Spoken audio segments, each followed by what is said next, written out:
Assalamualaikum Ustadz, Assalamualaikum warahmatullahi wabarakatuh. Bagaimana cara kita membedakan mana bisikan setan dan mana dorongan hawa nafsu supaya kita bisa menyikapinya dengan benar menurut fikih? Gini, nafsu itu asalnya dia netral. Dia mendorong untuk lawan dari takwa saja supaya takwanya muncul. Misal, memang unsur-unsurnya negatif semua. Marah, nafsu. Iri, nafsu. Dendam, nafsu. Sombong, dusta, nafsu. Itu ada di nafsu semua. Lawannya itu takwa. Lawannya apa? Takwa. Nah, di takwa itu lawan dari semua sifat yang tidak baik tadi. Misalnya di sini ada dusta, di sini ada jujur. Di sini ada sombong, di sini ada rendah hati. Nah, rendah hati itu bagian dari sifat takwa yang baik. Di sini ada sabar di takwa, di sini ada amarah di nafsu. Nah, nafsu itu diciptakan agar sifat-sifat itu bisa memunculkan sifat-sifat takwa. Kalau bahasa kerennya jadi katalis, menstimulus takwa supaya keluar. Misal, amarah kenapa diciptakan di nafsu? Bukan ingin membuat bapak jadi pemarah, bukan. Supaya sabarnya keluar. Sebab kalau tidak ada amarah, nggak mungkin orang sabar. Ibu kalau mau cek ya, gini, nanti suami pulang ke rumah, nggak ada angin, nggak ada hujan, nggak ada petir, nggak ada apa-apa, ibu bilang, "Papa sabar ya, Pak, sabar." Kira-kira suami ibu bilang apa? Nah, mama sehat, gitu kan? Ya kan mesti ada pemicunya dulu kan? Amarah itu diciptakan supaya sabarnya muncul. Jadi ketika suami tiba-tiba marah, sebetulnya Allah bukan ingin menjadikan suami pemarah, bukan Bu. Supaya kesabaran pada ibu muncul. Kenapa harus muncul sekarang? Karena di depan ada masalah lagi yang muncul, butuh kesabaran yang ekstra yang sekarang sedang dinaikkan itu. Kalau dia nggak naik, rumah tangga ibu bisa repot di depan. Makanya dinaikkan dulu supaya kita siap menjemput ujian yang selanjutnya akan datang. Kenapa ujian itu akan datang? Karena doa ibu sendiri. Doa harapan kita itu, tanda dijawabnya oleh Allah, datangnya ujian. Ujian itu jembatan menuju jawaban. Ya Allah, aku ingin lulus ya Allah dalam kuliah ini. Bagaimana cara lulusnya? Ujian. Kan nggak mungkin, nggak ikut sekolah tiba-tiba wisuda dapat ijazah misalnya, kan mustahil. Jangan dipotong ya, awas nih. Awas nih, kok nyambung aja ya. Saya nggak ikut-ikutan masalah-masalah politik gitu. Nah tuh. Awas. Ujian kan? Ini sih salah nih. Ada ujian dulu. Jadi dunia juga begitu. Kita dari SD mau ke SMP lewati apa? Nah, sekarang Anda berdoa, ya Allah anugerahkan saya kepintaran. Apa tiba-tiba langsung pintar? Kan belajar dulu. Ya kan? Belajar butuh pengorbanan kan? Cari buku, belajar pakai guru dan sebagainya, baru jadi. Nah, kadang-kadang kita minta, ya Allah anugerahkan aku rizki yang membuat aku lebih mudah ibadah kepadamu. Pengen mobil, apa langsung mobil datang? Kan tidak kan? Ikhtiar dulu kan? Walaupun ketika Anda ikhtiarnya, bisa Anda dengan berkhidmat ke masjid, lagi beres-beres. Bapak rajin sekali, saya amati sudah sepekan ada di masjid terus di sini, beres-beres. Rumah di mana? Saya di Tegal, Pak. Beres-beresnya di Tanah Kusir. Kesini pakai apa? Ya seadanya aja jalan. Ya udah, biar Bapak gampang, besok saya kasih mobil ya. Bisa jadi. Bisa terjadi begitu. Ya. Saya waktu satu kali ngajar di Bekasi, malamnya mimpi pegang setir mobil. Saya berangkat biasanya pakai motor.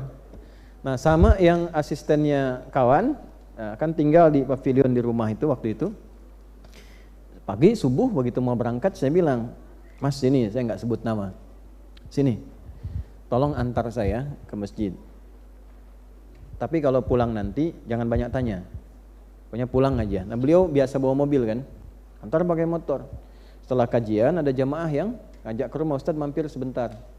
Ngobrol udah, "Ustadz gimana dakwah macam-macam." "Nah Ustadz mohon maaf di depan itu mobilnya Ustadz." "Oh mobil saya."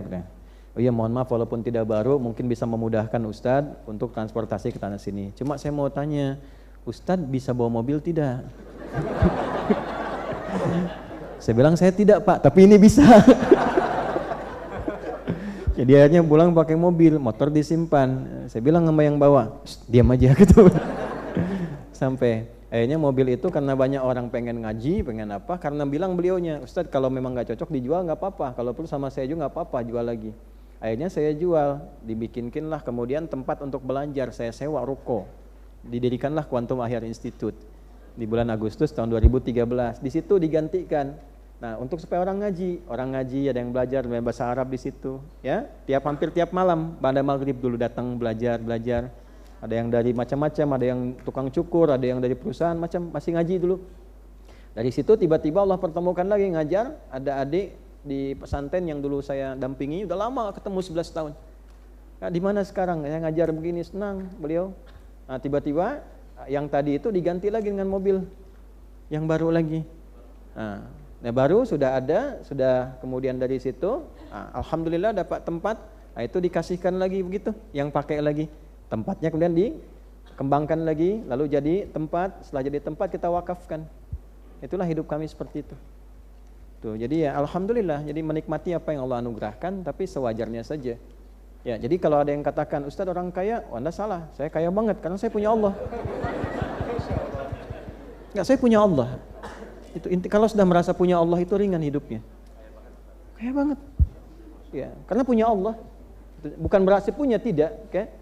Apa umroh gini kadang nggak ada, uangnya nggak ada Pak, tapi hati kita kan yang tunjukkan. Kalau udah berikan sudah, tapi pas mau berangkat ada ya, tapi tidak semua hati begitu. Ada yang juga pengen diberangkatin nggak dikasih ya, ada yang pura-pura nulis gini pengen dikasih nggak dikasih gitu ya, emang kan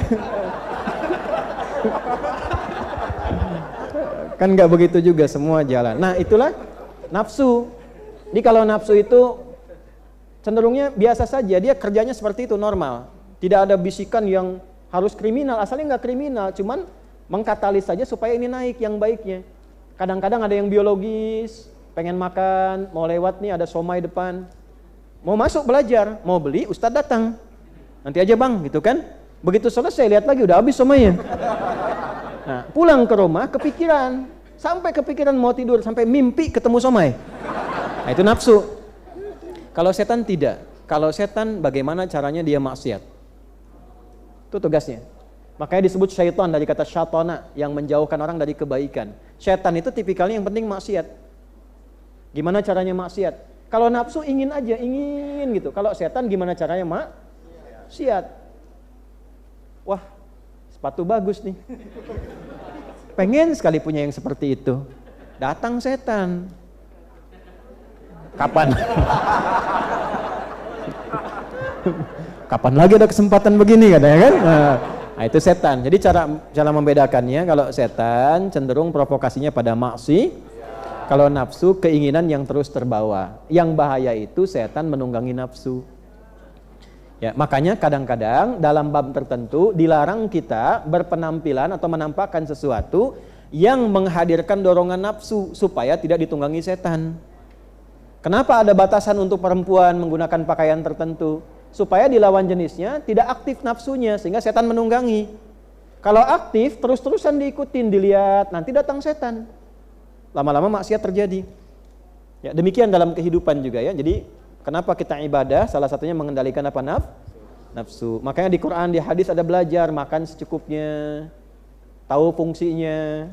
Kalau takwa, kebutuhan, nafsu, keinginan. Ya, misal, apa fungsinya minum? Kebutuhannya apa? Menghilangkan haus. Nah, nafsu memberikan warna dalam minuman itu. Pengennya apa? Oh, saya udah lama minum air bening, pengennya susu aja, ya kan? Nah, itu nafsu namanya. Jelas? Nanti mama besok kita makan apa? Nasi uduk Pak, gitu. Ya baik, kita berangkat nanti ya. Yang di mana? Yang di Paris. Ya benar? Itu nafsu. Nah, padahal kebun sirih juga ada misalnya kan. Nah, malam-malam tiba-tiba tinggal di Bekasi, pengennya nasi uduk kebun sirih, padahal nasi uduk banyak di sampingnya. Paksain nggak pengen berangkat ke sana, itu nafsu. Berangkat macet sampai ke sana habis, kan? Pulang kepikiran, itulah nafsu. Jadi cara membedakannya, nafsu cenderung support pada keinginan yang sulit untuk dihilangkan. Cara mengendalikannya, cari lawannya pakai takwa. Sedangkan setan itu cenderung mengarahkan pada maksi. Nah, caranya hindari bisikannya, cari lawannya. Lawan setan itu malaikat. Karena itu malaikat disebutkan 88 kali dalam Al-Quran, setan disebutkan 88 kali. Nafsu sesuai dengan fungsi manusia di dalamnya disebutkan 115 kali. Takwa yang sesuai fungsi memanage nafsu disebutkan 115 kali. Dari 240 kali penyebutan, 115-nya adalah fungsi mengendalikan nafsu. Jadi kalau kita belajar, nama manusia yang terkait dengan pengendalian nafsu namanya Bashar. Disebutkan 35 kali dalam Al-Quran. Jadi kalau ingin mengendalikan nafsu, cari setiap kata Bashar dalam Al-Quran.